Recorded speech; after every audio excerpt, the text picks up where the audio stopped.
بسم اللہ الرحمن الرحیم صلی اللہ علیہ حبیبی محمد وآلہ وسلم۔ السلام علیکم جی تو ناظرین، امید ہے آپ لوگ بالکل ٹھیک ٹھاک ہوں گے اور ایمان اور صحت کی بہترین حالت میں ہوں گے۔ حضرت واصف علیہ واصف بیان فرماتے ہیں کہ اللہ اور اس کے فرشتے جو پڑھتے ہیں آپ بھی وہی پڑھنا شروع کر دیں، پھر آپ بھی خاموشی سے اللہ کے ساتھ اس جماعت میں شامل ہو جائیں گے جس کے بارے میں اللہ تعالیٰ فرماتا ہے کہ میں اور میرے فرشتے ایک کام کر رہے ہیں، یعنی درود شریف پڑھتے ہیں، آپ بھی وہ کام شروع کر دیں۔ سبحان اللہ۔ پیارے حبیب محمد مصطفیٰ صلی اللہ علیہ وآلہ وسلم کا ارشاد ہے کہ جسے پسند ہو کہ اللہ سے ملے اور اللہ اس پر راضی ہو تو چاہیے کہ مجھ پر کثرت سے درود پاک پڑھ لیا کرے۔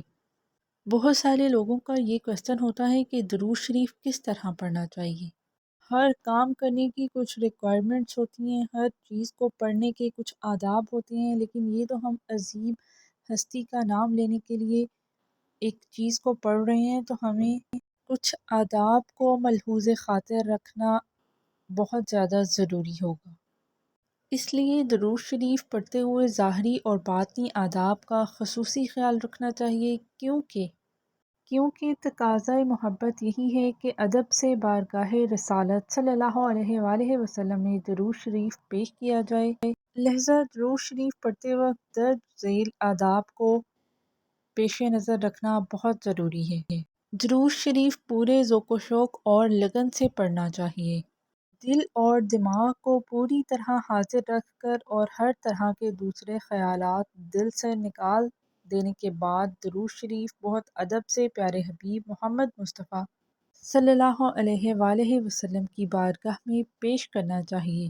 ذہن میں یہ تصور کریں کہ آپ پیارے حبیب محمد مصطفیٰ صلی اللہ علیہ وآلہ وسلم کے سامنے کھڑے ہو کر درود شریف پڑھ رہے ہیں۔ چہرے کا رخ پیارے حبیب محمد مصطفیٰ صلی اللہ علیہ وآلہ وسلم کے روضہ اقدس کی طرف رکھیں اور پھر آنکھیں بند کر کے مراقبہ کی صورت میں درود شریف پڑھنا شروع کریں۔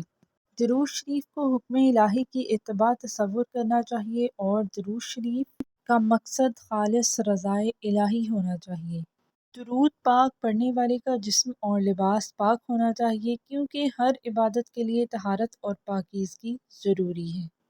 درود شریف باوضو پڑھنا چاہیے تو زیادہ بہتر ہے۔ جس جگہ درود شریف پڑھا جائے اس کا پاک صاف ہونا بھی بہت ضروری ہے، اسی لیے ناپاکی اور گندگی والی جگہ پر درود شریف نہیں پڑھنا چاہیے۔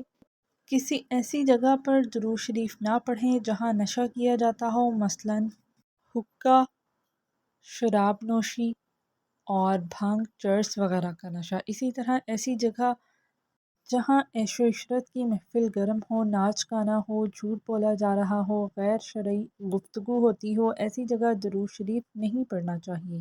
درود شریف پڑھتے وقت شہرت و ریاکاری سے بچنا چاہیے۔ نبی پاک صلی اللہ علیہ وآلہ وسلم کا نام سنیں یا لکھیں تو اس پر درود شریف ضرور پڑھیں، یعنی صرف صلی اللہ علی محمد صلی اللہ علیہ وآلہ وسلم یا صلی اللہ علیہ وآلہ وسلم بھی پڑھ سکتے ہیں۔ باقی آداب نیکسٹ ویڈیو میں شیئر کیے جائیں گے۔